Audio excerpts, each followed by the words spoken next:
फिर 5वां नंबर हो गया कारण भावार्थ, यानी कि कारण में जो भाव होता है वही भाव कार्य में मिलेगा। यानी जो गुण कारण में है वही गुण धर्म कार्य में होगा।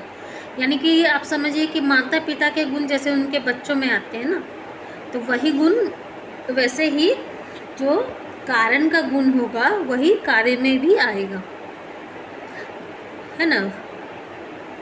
जैसे गेहूं से हम लोग सोचेंगे कि चावल निकल जाए, गेहूं को बोएं और चावल निकल जाए, निकलेगा? नहीं निकलेगा।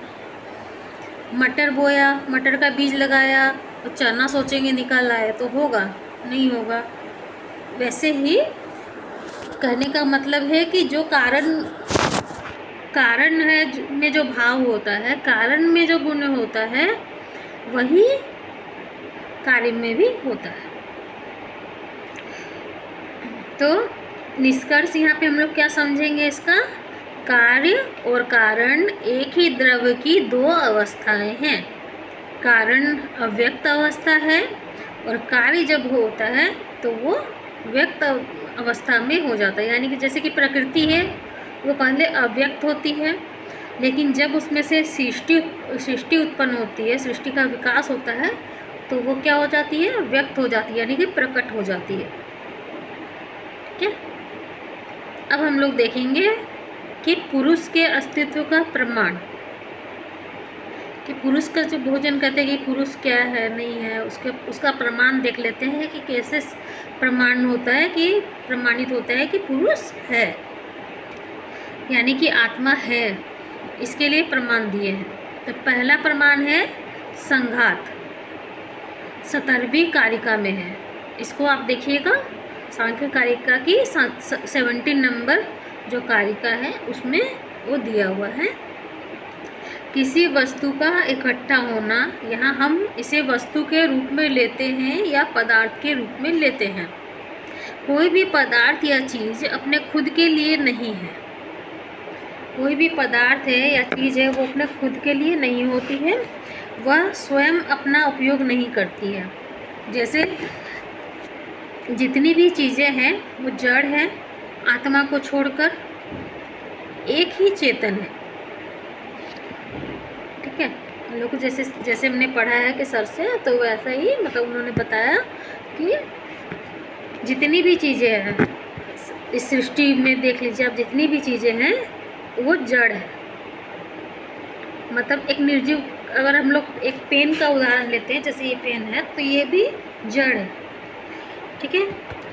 एक पत्थर का भी लेंगे तो वो भी जड़ ही है। सृष्टि में मतलब चाहे सजीव हो या निर्जीव हो, कोई भी वस्तु हो, कोई भी जीव हो, कोई भी मतलब पशु पक्षी हो, कुछ भी हो, नदी है, नाले, जो भी है, सब क्या है? जड़ है।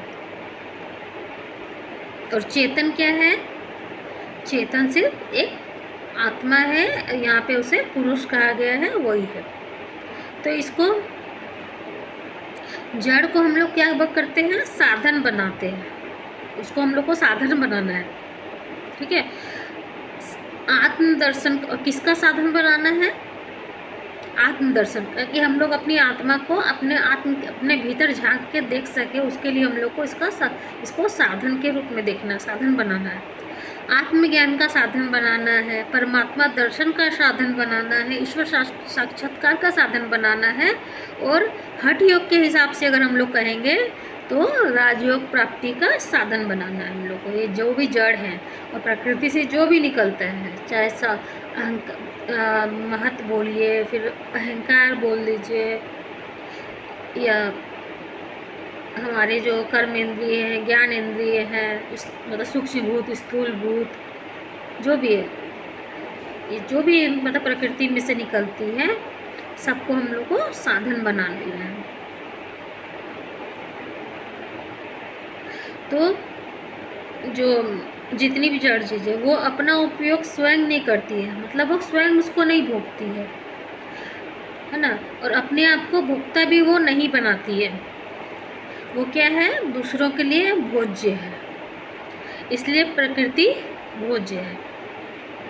प्रकृति जो है वो अपने गुणों का यूज़ खुद नहीं करती है, बल्कि वो उसको कौन भोगता है?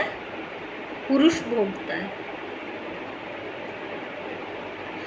तो यहाँ पे कहने का मतलब ये हो रहा है कि जब अगर प्रकृति भोज्य है तो उसको भोगने वाला भी तो कोई होगा ना।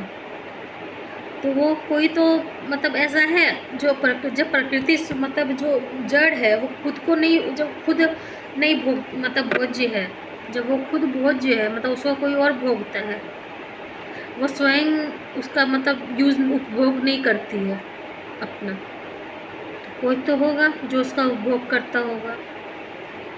तो ये पहला प्रमाण इसको बोलेंगे हम लोग।